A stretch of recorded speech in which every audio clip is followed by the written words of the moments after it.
Spawning in the bottom left-hand position of Derelict Watcher, the blue Terran, it is your CM Storm's Polt.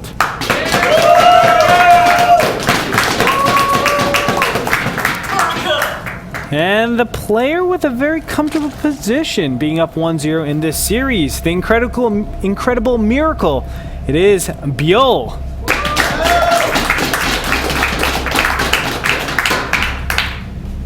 And I guess Incredible Miracles really has high standards, I would say, for their team. I mean, like, just think of every player that you've ever heard of that team.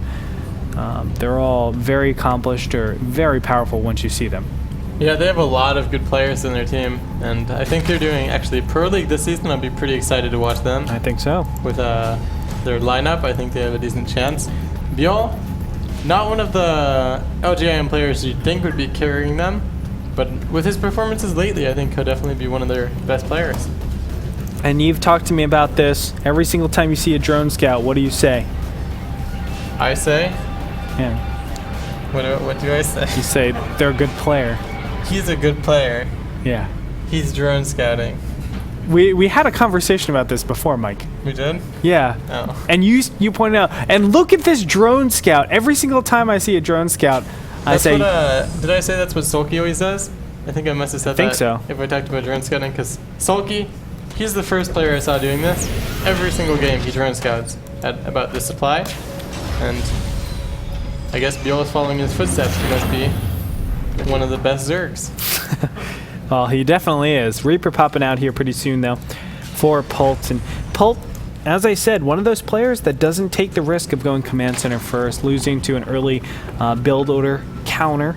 There are a couple of build orders that you have to watch out for if you're going command center first. I would say the... Nope. No? Well, not if you don't scout, I would say. Well, I mean, you have to scout, but... Yeah. Yeah, if you put it in the main base, then you can't die to a 6-4 or something like that, unless it's like Yansu or another map. Or not even 6-4. You have to watch out for Baneling busts if you don't scout. Yeah. I mean, but you're not watching out for it if you're not scouting. That'd be watching out for it, the scouting part.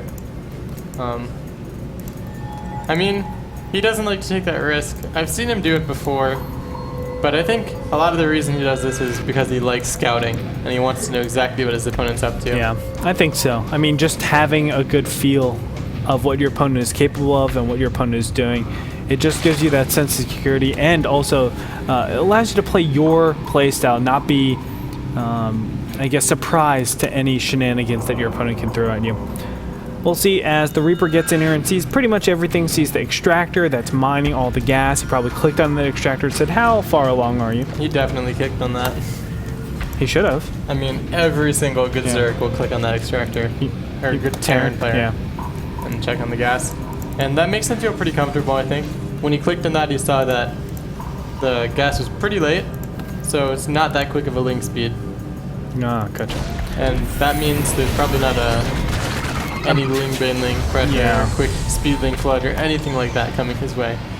I mean, some players do that 6-minute timing that we've seen sometimes, where Zerglings just stream in really quickly. Yeah, right? no one does that anymore. No one does that anymore. I'm sorry? Except Mr. Bitter. Except Mr.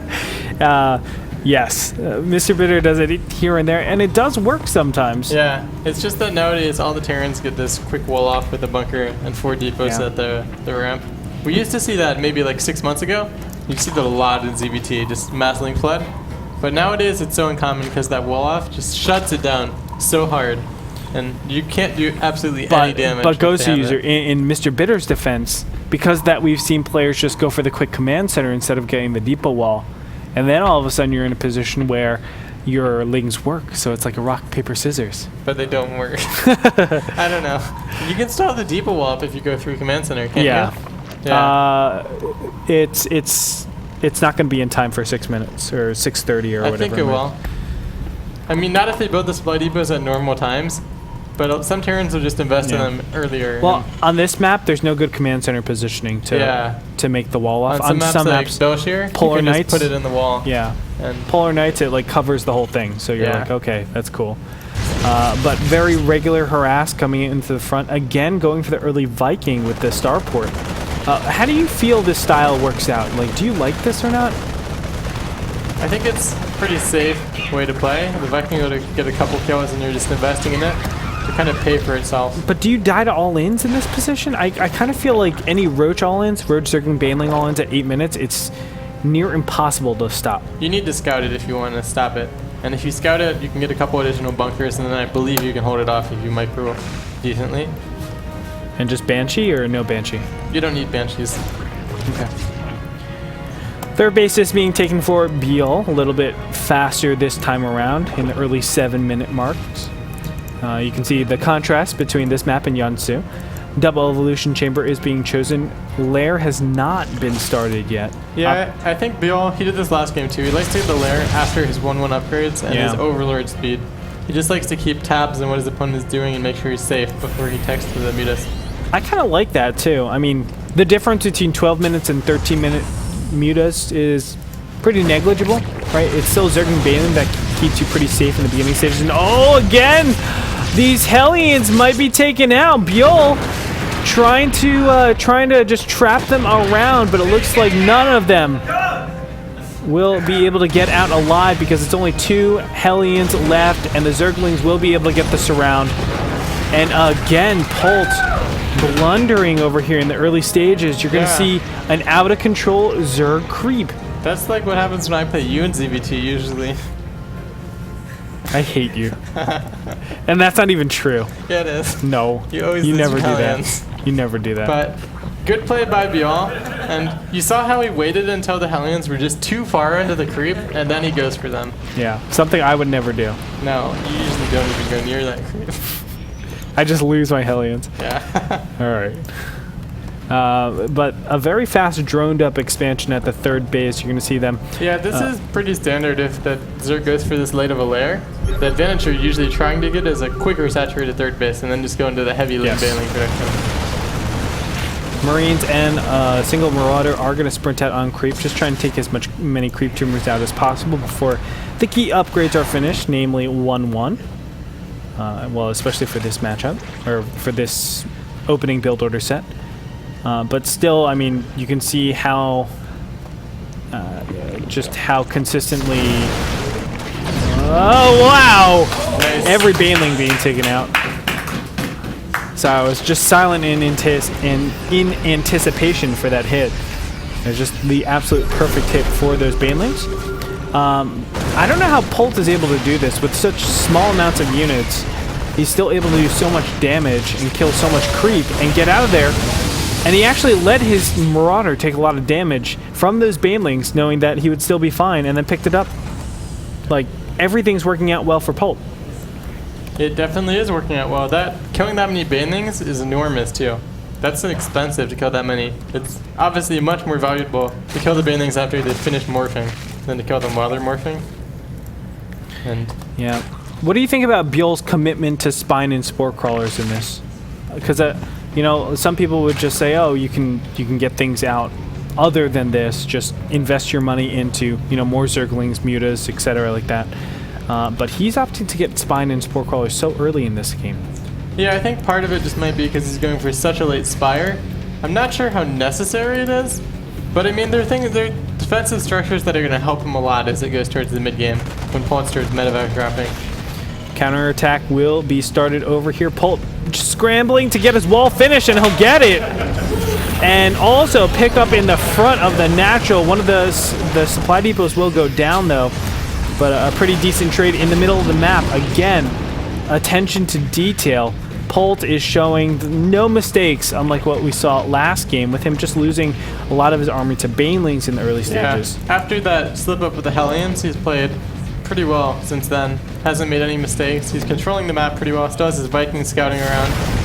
But it's going to be a bit more difficult after these Mutalisks are out. Yeah, and not to mention, I mean, we said it earlier on, the creep spread is still really, really good for Byul, especially 13 minutes into the game. You're looking pretty far into the front, so you have a lot of time.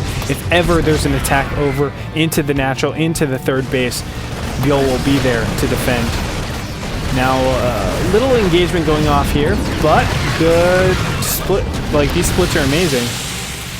Like, taking very, very small amounts of damage. Yeah, Polt's mine placement in these games kind of works if Zerg messes up. But pushing with that many mines with that small of a bioforce, if Zerg just micros, they'll always pull the mine shots without taking many losses. It's almost like you can't defend the mines from exploding against the wrong units, right? If you have like the bioforce he has now, then you can kill a lot of the lings before they get close enough to activate the mines. Well, 2-2 is about to finish, and the 4th base is finished over here. So if Polt wants to go in and attack this, he for 90 seconds he will be witnessing a 2-2 against 1-1 disadvantage. That's definitely something he wants to not take. Mines are kind of like super cheap siege tanks that only shoot once, so you have to make sure to protect them until they shoot something good. Yeah. And as it stands right now, Polt is going to make his just slow push until that 90 seconds has been elapsed. He doesn't want to take any fights before that, so you can see he's playing a little bit defensively, although now he's sprinting into action. And he has a pack of reinforcements from behind. Small forces are being sent forward. I like this. We saw this last game from Byul, just trying to take small little engagements and be cost efficient. And he does a pretty good job with this, I think. Yeah, and he's looking for this big flank too, and he's going for it now. Oh, and great Zergling control once again, not exploding on anything of value. The Muta is now going to be able to clean up, and the Widow Mines still exist. One of them is healthy, but that's going to get cleaned up pretty soon here. Just great control so far. Yep, Man, Byul's splits are so good. Normally we always say the Terran splits are amazing, but these Zergling splits are just mitigating the damage of these Widow Mines and enabling everything else from just crushing the army of Polt. Yeah, all the mines so far have done about as much damage to Polt's units as they have to Byul's units. And now the big swing in to the 4th base, well, where the 4th base might have been. Of course, there is no 4th base just yet. Byul is just playing perfectly. You see how he leaves the force of morphing banelings by his 3rd base, or by his 4th base? And he even has burrowed banelings too. Like, yeah. This is so, as you said, it is perfect play by the Zerg player. Cleaning up that medevac drop with the Mutas, now pushing across the middle, and he still has a force of maybe like 15, 16 banelings, or even more than that to defend his 4th base. So right now, I mean, Polt is struggling. Every single fight has been cost inefficient. Units lost tab. Wow, it's actually not what I thought at all. But he hasn't won a single battle, but apparently he is winning the cost efficiency battle, so I was completely wrong there. I mean, but even though he's winning the cost efficiency battle, Byul also had the better economy, and that's what you see reflected in the banks of each player right now. That's true. And if he kills his 4th base, I don't think he can take it out now. But I mean, now this is just delaying Polt so much because he needs to set this up, repair it, make him go P4, make missile turrets around it. And it's going to be tough to do that while being aggressive, and now is when he wants to be aggressive with his units. Pretty large confrontation going to happen right here as banelings are high in numbers. He's going to get the... Yeah, the SCVs! No, he just goes for the Marines, tries to get a good trade, but it looks like it's not going to happen. Although taking out 2 medevacs as he ends there. Could have gotten so many SCVs in, probably even the command center if he wanted to. 12 more mutas in production now as well. That'll push his muta count up to like 36 or so. And 36 mutas can kill a lot of stuff.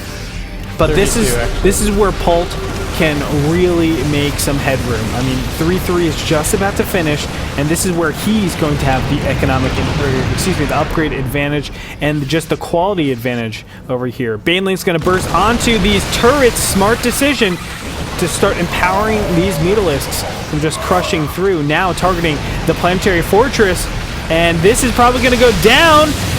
Yes, he's going to get it. The repair was not there in time. He wasn't able to lift off, and now the mutas are going to ravage the rest of the Marines. Byul in a fantastic position in game number 2 of Derelict Watcher. Man, oh man, he's playing so well. You can tell how efficiently he's playing with his units as well, just by how much money he has all the time. And you have to be incredibly cost efficient to have engagements and just bank this much minerals at this point in the game. And I mean, with a macro hatch, and I think he has a decent amount of larvae, 24 larvae now. It's not bad at all. He can rebuild a lot of Zerglings when he takes fights. Oh, he's doing exactly that, Ghost User. And look at his creep spread. It's going down to the bottom, almost like prioritizing attacks or counterattacks there. A lot of people just like to spread it out into the middle, but Byul says, well, there's no importance in the middle, right? Like, if my opponent attacks me there, that's actually a good position for me to engage. So it just gives it up altogether. The bottom right-hand side base will be taken out, though. But this muta count is so scary. 31 total mutas on the map. Is it going to be enough, though? There are bird banelings around.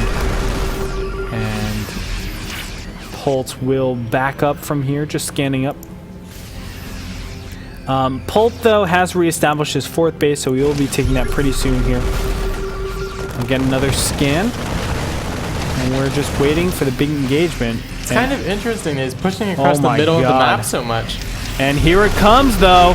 And he's having a fight directly on Creep. Absolutely torn apart goes the user. Every Baneling connects perfectly. All the Mutalisks stay alive. And that was a clean sweep. Yeah, none of his Widow Mines were next to his army then. You need the Widow Mines with your forest. And now look at the Widow Mines.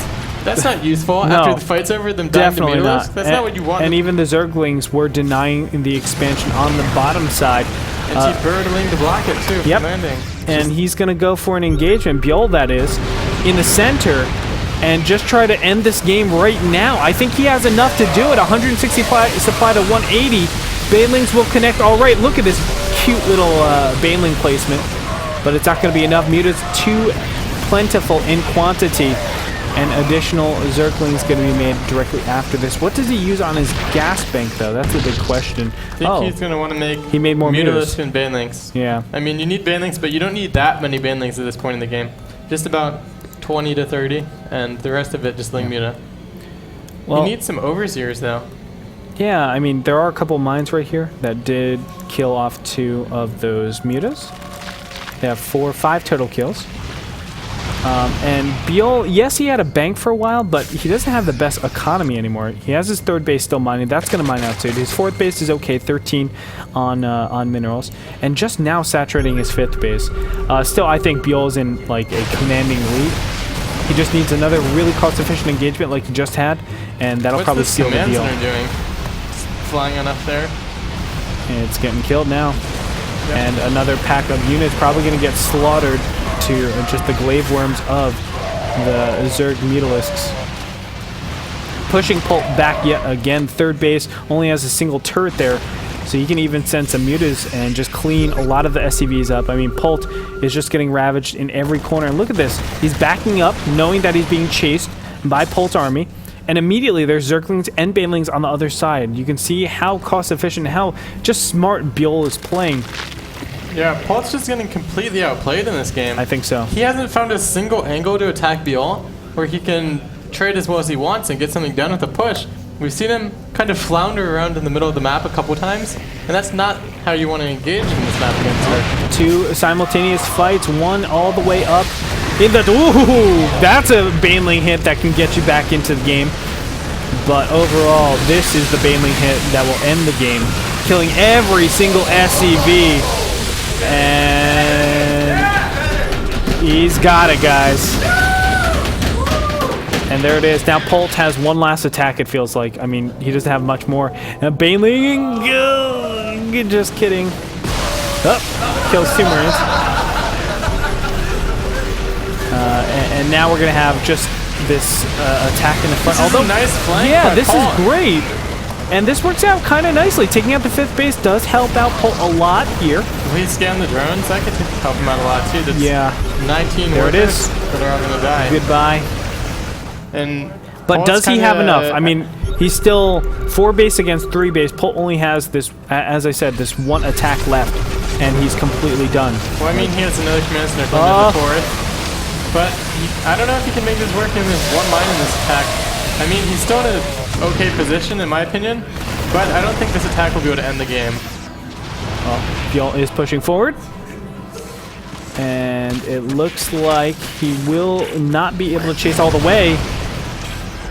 You know, I almost feel like Polt now, because he cleaned out that 5th base, he's actually in a winning position. Yeah. Dare I say it. I can't believe this happened. I mean, what made Polt get in this position is just constantly making command centers. So even though you saw his 4th base die a couple times, he just instantly had another command center to lift and fly to that base. And he again is mining from the 4th. Although if Byul is able to realize this, say, okay, well this 4th base, this is like, the amount of time that you have on this 4th is a long time because of how healthy you've been. You haven't taken the 4th for a while, so if I kill it, you have no main, natural, and 3rd base. I'm in a situation where I'm playing against a 0 base Terran. And that's obviously a good stage. as the Widow Mines. Whoa. Huge connection. Whoa. Okay, a little bit better there. But now the engagement will go pretty poorly for the Terran player. He'll lose again another expansion. I don't think Byul can defend this fourth base though while he's doing this. He has some banelings, but it doesn't look like it'll be enough. I don't think so either, although he will get decent connections over here. And when it comes down to low economy play like this, I actually feel like the Zerg has a much better cost-efficient way at dealing damage against the Terran with mutas. The muta count is still pretty, well, it's only at 20. If it was at that 30 count before, then I would say, yeah, that's a lot better. But of course, with Baneling Mines, you can do a lot here. He needs to shut down these bases though. If he lets Polt even mine for one base for any length of time, then he has no chance at all in this game. I agree. And he needs to go now, I think, before that's a planetary. I think it's too late. I think it is too late as well. The PF is already about to be up. Now stim units going in here. Banelings are not going to spread to kill the PF. Instead, try to go for the units. And Polt, he's going to stabilize. Meanwhile, he has been aggressive inside the main of Byul. And what was once a great position for Byul, all of a sudden, Polt is able to really see through everything. Yeah, it was just Byul not able to defend that one base, I think, is the thing. And as Byul's bases started to mine out, after his main and natural were mined out, he was on a 3-base economy, basically. His third, his fourth, and his fifth. And after losing that 5th base, he's on a basically 2 bases mining. And I mean, Polt, in a lower base econ situation, he has meals. So you can have 1 base and 4 orbitals, and that helps you a lot more than 1 base as a Zerg player. Yeah, still has the 3 orbital command centers. SCV count, though, is only at 14 supply, but that actually affects Byul a lot more in that. Look at the supply overall. Yeah, the army supply is probably a lot bigger. 100 army to 74 in advantage, of course, for the Terran player. You only make SCVs so you can make the army anyway. Yeah. So. But as I said, when it comes down to it, mutas are much more cost efficient at these low, the low amount of minerals and mining. Only with the banelings though. You need baneling connections. The Vitalisk on their own can do nothing against the Marine Force. Bottom right hand side base is being taken out, so that's going to be the cue for Byul to come in here up and try to do damage, but Widow Mines are waiting and the banelings get cleaned up. Byul completely